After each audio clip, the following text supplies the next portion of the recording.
What's going on, guys? This is the Inside the Blue Podcast, episode 59, and today breaking down the Washington Commanders taking on the New York Giants game day, and the Rangers taking down the New Jersey Devils. Last night, huge win for the Rangers, but first let's get into this Giants preview. Taking on a Commanders team that also, in my opinion, isn't very good. So another bad team on this schedule, and you don't have many of those left. You really just have the New England Patriots, and I guess you can call Green Bay, but I don't think Green Bay is too bad. So realistically, you just have the New England Patriots as the worst team remaining on your schedule, and then you play teams like Philadelphia twice and a few other good teams. But hey, this season's over. We all know that, and this Giants team is rolling out Tommy DeVito for the second straight week, and we know that he can't throw. We know he went undrafted, and all he was just a quarterback from Syracuse that couldn't really throw the football. And we'll see how the Giants do their play calling this week. There's been a lot of controversy with that, with Mike Kafka, with Brian Dable, who should be calling plays, who should be approving it, and all of that stuff. But in my opinion, I think Brian Dable should be calling the plays, and he has a few times, but nothing recently. And also the Giants, have the number 2 overall pick, and if they continue to lose it, it greaters their chances of, getting number 1 and potentially drafting the most likely number 1 pick, Caleb Williams, out of USC. And there's really nothing much I have on this Giants game. I think this game is maybe you can see the Giants actually play a solid offensive game because of the fact that the Washington Commanders aren't that good. And also, Saquon Barkley is in your backfield, and he is very good as well. So maybe we, get a more entertaining game this week than we have in these previous few weeks because both of these teams suck. It's really just a battle of two bad football teams in the same division. And, they lost Montez Sweat to the Bears. They lost Chase Young to the 49ers. Got rid of 2 really good players. So we'll see how that, correlates to the game of, them getting Tommy DeVito. Because, they're playing the worst offensive line in football, the New York Giants. The Giants have statistically the worst in the league. And the team right next to them is the New York Jets. But we're not playing the New York Jets. We're playing the Washington Commanders, Redskins, whatever you want to call them, And, another player that has played well this season is their quarterback, Sam Howell, right? This is a guy that has moved the ball really well, and, he's one of the, top guys in terms of passing yards. He's right up there with, some of the good QBs in this league. And, they have a franchise QB now in Sam Howell. He's going to be there for the next 5 or so years. That's the goal for the New York Giants, right? Because we know Daniel Jones is probably not in the long-term future plans because they look to probably draft one. Whether it's Drake May, Caleb Williams, or even a guy like Bo Nix or something like that if they want to draft later. But who knows? Bo Nix might be a first-round QB, which he probably will be because he just had a really good game yesterday for Oregon. I think he threw 5 touchdowns in the first half, something like that. But the Oregon Ducks were rolling. And, another thing with this team is they only allowed the Commanders to score 7 points.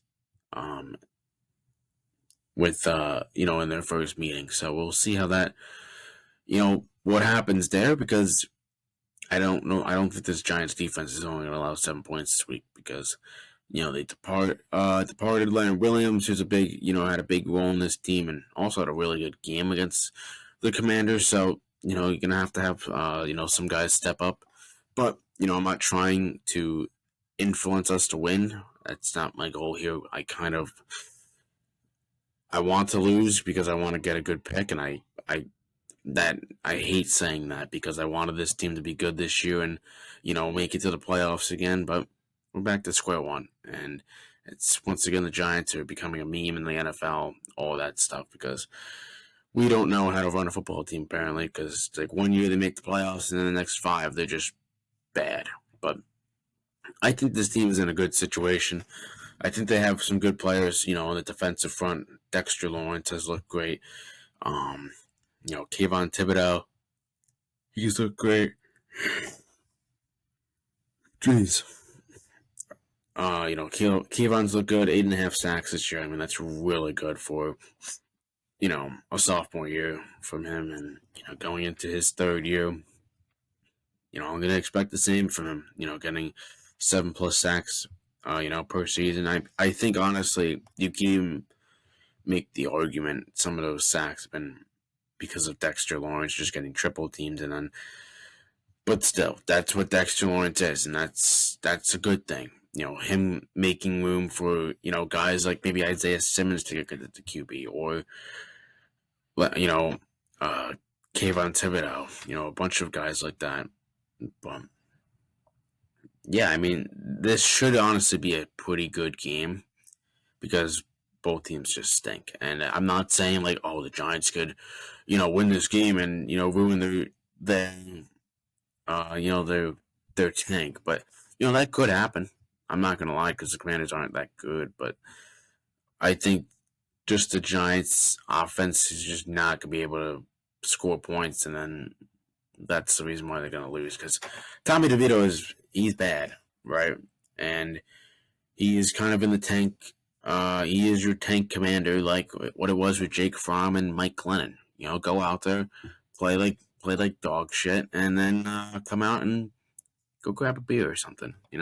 Something along those lines, right? Because that's probably what Tommy DeVito is gonna do. Because we know he's not gonna play his best game. But a guy who could play his best game is Saquon Barkley. I'm not sure if Darren Waller is returning. I'm gonna assume no. Sorry, guys, I'm tired today, but yeah. So, once again, the Giants have the second overall pick. I think in the bye week, I'm gonna do a little bit of a Giants mock draft. See, who we select at maybe 2, or we do a trade up with the Bears.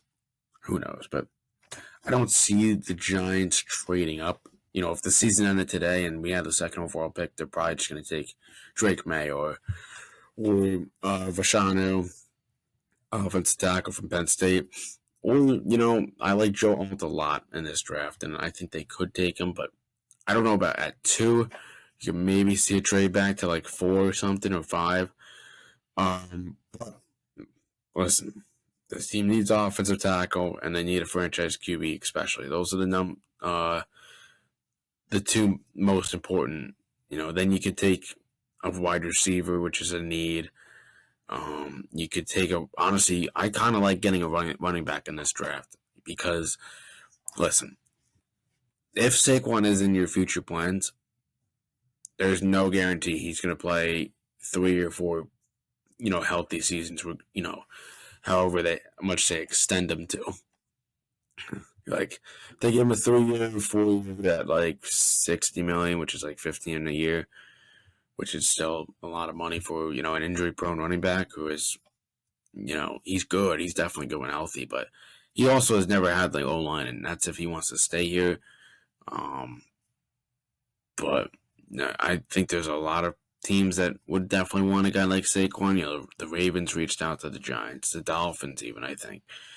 But I think the Ravens is a great fit for him. If OBJ does decide to stay, those two are, they have really good connections. And, the Ravens could use a running back like Saquon. I mean, that team in general is having a good year. Lamar's having an okay year, a good year, but I think he's been turning over the ball a lot, which is kind of why it's just a good year instead of, an elite year. But, getting back to Saquon and the running back, I think if you draft a guy like a Jonathan Brooks or a Blake Corum or, a Trevion Henderson or a Trey Benson. Any of those type of running backs. Those are my kind of four likings in the draft. But I'll probably find more when I start doing draft reports and all of that stuff. Um, but yeah, it should be a fun draft because there's a lot of talent on this draft board and in this draft. There's a lot of good QBs, but obviously, the tier one is Caleb Williams, and then you could argue Drake May is in there as well in that conversation, but I think Caleb Williams is obviously the best QB in this draft, and then I think Drake May is at number two, and then it goes down from there. I think Michael Penix has one of the best arms in this draft, but I don't see the Giants drafting him. But I also don't. I've seen a lot of mock drafts where Bo Nix is just sitting in the second round to us, and I kind of just don't see that happening. I could see a team like maybe the Falcons taking a chance on Bo Nix, but I've seen a lot of mocks they're taking JJ McCarthy, quarterback out of Michigan who's having a pretty good year. I've seen a lot of interesting stuff, to be honest. Like the Cardinals taking a QB, not at 3 or whatever it is. Like later in the draft, they're taking like Sam Hartman or someone, or it was like JJ McCarthy. Like, I think Kyler Murray is a good QB, but when we get into the draft stuff, we'll talk about all the teams. That should be a pretty decently long video, to be honest. But now let's get into the New York Rangers, and this team is hot. Before we get into that, we got to do our picks. Jump the gun a bit. So anytime touchdowns this week, because I know a lot of people love to bet, place money on stuff, but these are my two picks for who's going to get in the end zone this week, and it's going to be the running backs. We got Brian Robinson for Washington, and we got Saquon Barkley for the New York Giants. And, receiving yard leaders, last week we hit on it with CeeDee Lamb last week, and the anytime touchdown was Jake Ferguson, so we got the away team right, but of course the Giants couldn't pull through and get my picks right. But our receiving yard leaders is Terry McLaurin, and then we're going with Darius Slayton again. Hopefully they can get him the ball. But I could also see a guy like Jalen Hyatt. He had a few explosive plays against the Washington Commanders in that week. I forgot what week it was, but they won the game. So, no Q&A questions for the Giants this week, so we're going to get right into the Rangers now. Nothing else for the Giants, I promise. So the Rangers, they were red hot, of course. 5-3 victory over the New Jersey Devils. This was a big win for them. And this is a team that has no Nico Hischier, who's a very good player and has established himself in this league. So they had no Jimmy Vesey. They had no Nico Hischier. Jimmy Vesey had 2 goals for the Rangers, along with Artemi Panarin. And then Blake Wheeler got the empty netter. The thing is, too, is the Rangers are doing this all without Adam Fox. Like, they're still contributing on the power play. And they're still doing a lot of stuff well without, the former Norris Trophy winner. It's really, really good to see what this team is without Adam Fox, because, you go down to a guy like Eric Gustafson, who's a very good, offensive defenseman when it's a power play or anything. He played the power play when John Carlson got hurt, and then that's kind of what they brought him in for. In case somebody goes down, he's a guy that could slot right in, and he's done a really good job this year. Eric Gustafson, 1-year deal, and it was for like $800K. So the Giants, for the Rangers got a steal out of that, in my opinion. I think Chris Drury did a really good job with the signings, but Shesterkin, first game back since early November, and he allows two goals. The first two, not back to back. They were kind of weak in my opinion. The one on Hughes, I think he just didn't expect it, and then the what was the other goal? Who scored the second goal for the Devils? Was it Palat? It was someone, but it was definitely a goal that he definitely wants back. Um, I'm not no goalie coach. I'm not no Benoit Allaire, but he'd probably say the same thing. Those are two weak goals that probably could have stayed out of your net. But hey, that was a really fun and exciting game. And I'm glad this rivalry is starting to brew up again. I feel like maybe 3 years ago it wasn't as much, and now both teams are have really good teams. Devils a nice young and upcoming team. Rangers, young, but also, they got a lot of veteran presence and they have a really good goaltender. And, the Rangers also didn't have to play Akira Schmid this week, which was good. So, but these two are going to have 3 other meetings. So, who knows how those meetings go. But listen, it's going to be a fun next 3 games for those teams. And, those Rangers Devils, Rangers Hurricanes, those are the big games to watch this year because those are going to be probably the top 3 teams in this division unless, the Flyers somehow stay hot or maybe the Washington Capitals keep their strong play up. But, teams like the Islanders or Blue Jackets, they have been poor this year. But the Rangers, they're 12-2-1, 10-0-1 in their last 11 games, man. That is some stat. They've lost 1 game in overtime. And, I think that was a shootout. And that was to the Minnesota Wild, which was definitely a game that you should have had. You blow that, what was it, like a 3-0 lead or something, 4-0 lead. Should not happen, but hey, they somehow got a point in that game. So that is definitely something to be proud of. But, and I think another thing that I haven't seen a lot of people touch on yet is this hot start for the Rangers. 12-2-1, really good start through 15 games. I feel like this hot start can really benefit them down the road because if they somehow struggle down the road when, they have a big lead on Carolina or New Jersey and, they're losing games somehow by like 2 or 1 and they're just losing games that they shouldn't. I think these early points can definitely, save them from maybe dropping to the number 2 spot in the Metro or 3 or somehow if they fall into a wild card spot, which I just don't see happening because I think this team has just played too well. But, this team is going to somehow find, a plateau or something, a rock in the road that, has them on some sort of losing streak because I don't, see them continuing to play this well. But, hey, it's a good start, and I'm proud of this team.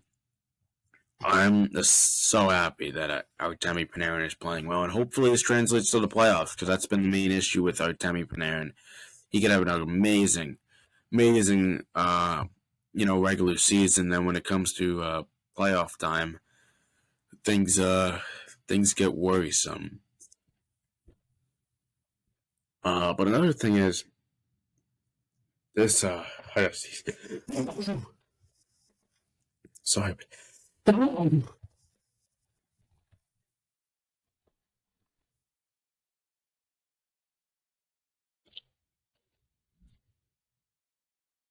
Oh, sorry about that, guys.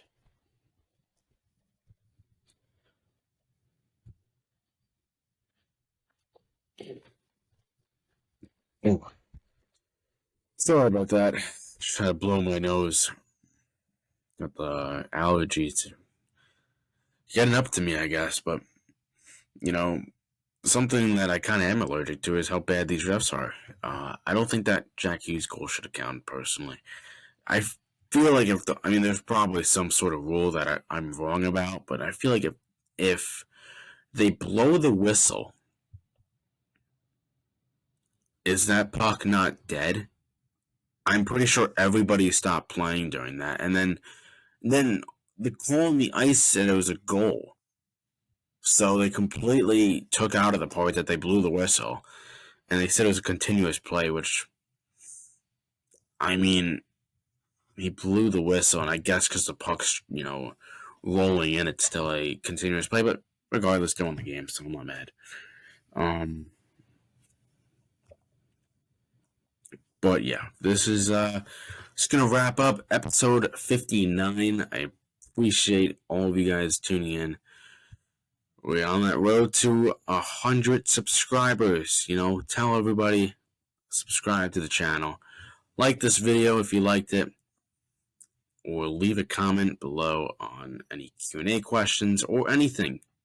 Even if it's just a hello, I'll try to get back to you.